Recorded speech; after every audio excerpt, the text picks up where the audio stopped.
Well, good day, folks. This is Greg Judy at Green Pastures Farm. We are back in Cochise County, and we're on Arizona.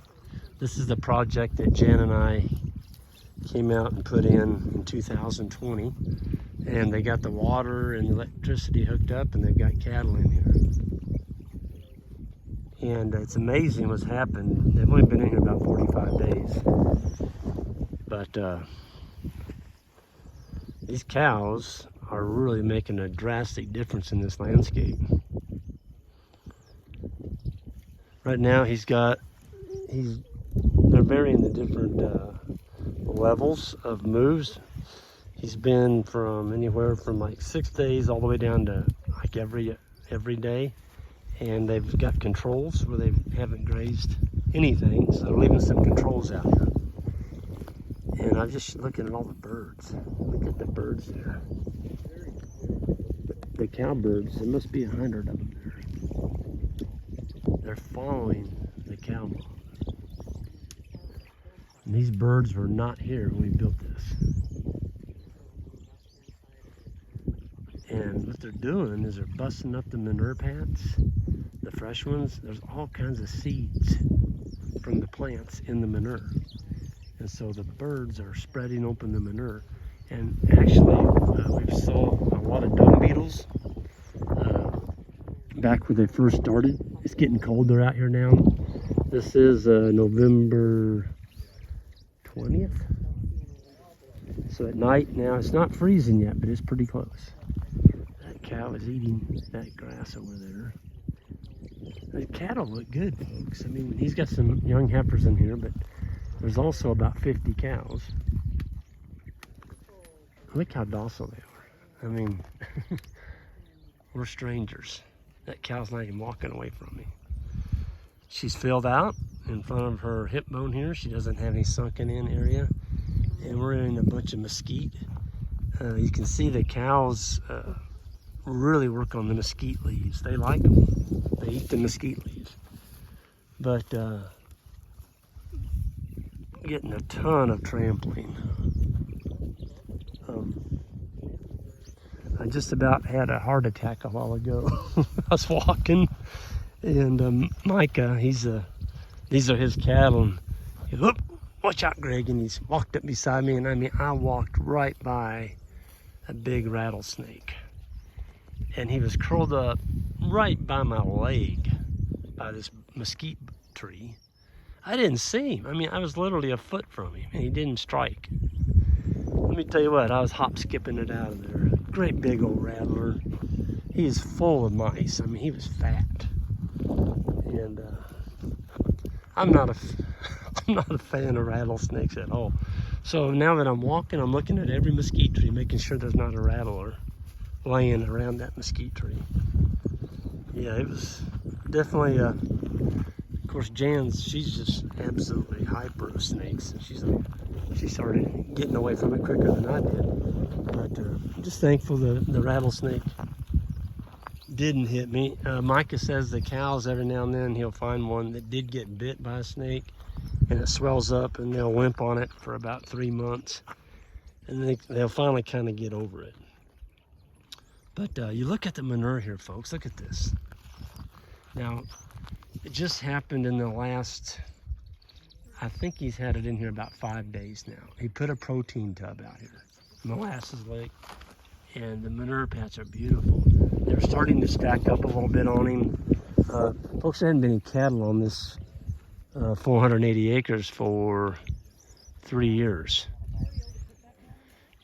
So we put this system in 2020, and they'd taken the cattle out before we put it in. So yeah, it's been a while. But I can't believe how good a shape. Look at those birds. They're sitting on the back of that cow. See that?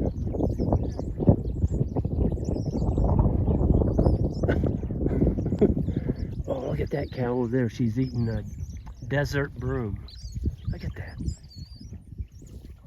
That's an invasive, Micah calls it as a nasty bush that comes in and takes over when you don't do anything with land. It'll come in and reclaim it. Look at the birds in that tree right there. hope zoom back out. We've probably walked a mile to get in here to these cattle. So we've been going over what they've been grazing on, and I have to apologize. I know we got people out there screaming about the noise, the wind noise. That's the way it is. It's windy out here. And all I've got on is a little vest to try and block the wind, so you get what you get. But we've got Polly. Oh, matter of fact, there it is right in front of us. I'm going to go over and show you what Mike is doing with his temporary fencing. I'm looking for rattlesnakes as I walk here. Oh, look at the birds.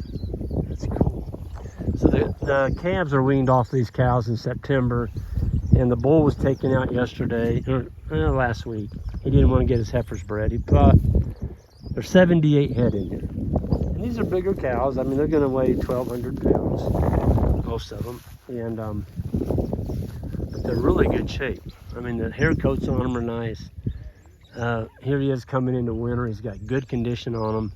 And these cows will be calving in April, end of March, 1st of April. He's trying to move them back, closer to springtime. They used to calve, I think, in early spring, and he's finding out it's better to move them back a little bit. Man, look at the birds. There must be 200 cowbirds there. Look at them. I like that. I like to see the birds with my cows. I really do. The dung beetles, when they first put them in here, the dung beetles are just lousy. They were literally desiccating the manure pat in one day. The manure pat was gone. And I'll do another video. I'm going to show you the holes underneath some of these manure pats. The older ones, when it was warmer out here, it looks like you shot a shotgun underneath them. I mean, they're just holes everywhere. I mean, it's just unbelievable. Even Micah said he can't believe the bugs. They just appeared when we put the cattle in and started trampling. But look at this line right here. So that's Polly. That's Polly braid. And we just put a meter on that. We bought a, I believe it's a 20 joule speed right. That's what's on this one. And those are O'Brien. And I was really concerned about Micah having trouble getting them in, but he shut the power off a while ago and he let me put one in. Folks, it's nothing. They go right in. It helps if you find a little patch of grass, they'll go in easier, but I was really pleasantly surprised. And Micah, because I thought he might have to use a concrete bit to drill that hole there. I don't want to pull that out because that thing's got 8,000 volts on it. I don't want to accidentally touch it, but he's had no trouble keeping the cattle in. So you can see the graze line here. They're on this piece, and when he moves them, they'll be going over into here. And what we're finding is that the mesquite trees, if you look at this. The cows are taking all the leaves off of them. Okay, and you can see over here, those have still got the leaves on them. So the mesquite is an invasive. It will take a farm. And I think in time they're going to severely put pressure on the mesquite trees, which will allow us to grow more grass and turn this back to a native landscape. Because the mesquites, they just come in when there's continuous grazing. When you have continuous grazing, the mesquites get thicker and thicker and thicker, and pretty soon you end up with a solid stand of mesquite trees. And these things have got thorns on them, folks. I mean, they're pretty close to a honey locust. That's pretty cool. I think I'm safe. I can reach in and grab that. Yep. It's a wasp nest. We saw praying mantis. The praying mantis have got there's a larvae. I don't see one on this one. We've been seeing a lot of praying mantis eggs. Lots of spiders. There's a lot of termites out here. just unbelievable, though. What we've done, folks, is the cattle, not we, the cows and Micah, they've broken the soil capping. They've got the litter trampled on the ground. The manure paths are just being destroyed by the animals in the soil, primarily the dung beetles and several other beetles we've noticed. And so over time, you know, if they get a rain here, this will be the last time this will be grazed this year, and you come back and get the rains, I got to see this. I just got to come back and see what this is going to look like. It's going to be unbelievable. When Jan and I put this in 2020, folks, there wasn't any forage in here. There just wasn't anything here. But they gave it enough rest, and Micah said they did get some pretty good rain here in this part of Arizona. I'm looking at Mexico right over there. That's Mexico. There's that mountain range. You can see the border. We can't see the border fence. I can, but you can't see it in this video. That's Mexico, right over there. So we're close. We're close to the Mexican border. Very brittle environment down here. Everybody's continuous grazing, it seems like. And Micah said, you know, even with rotation, he did not run out of grass. Yeah, that ought to be worth something right there. You know, there's a lot of people that had to be stocked this year. But if you look at their grazing practices, they're using the Columbus method. And, you know, the Columbus method is you turn them out in the spring and you discover them in the fall. That's not going to work. It's worked for cheap fertilizer and cheap fuel for many years, but that's no longer the case. This is a beautiful cactus. Those are pears hanging on there.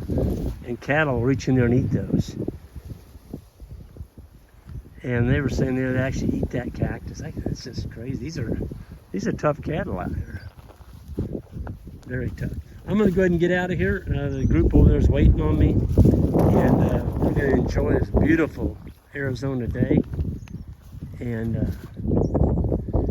yeah, this is awesome. This is what we were shooting for. Everyone have a good one, and I'll see you down the road.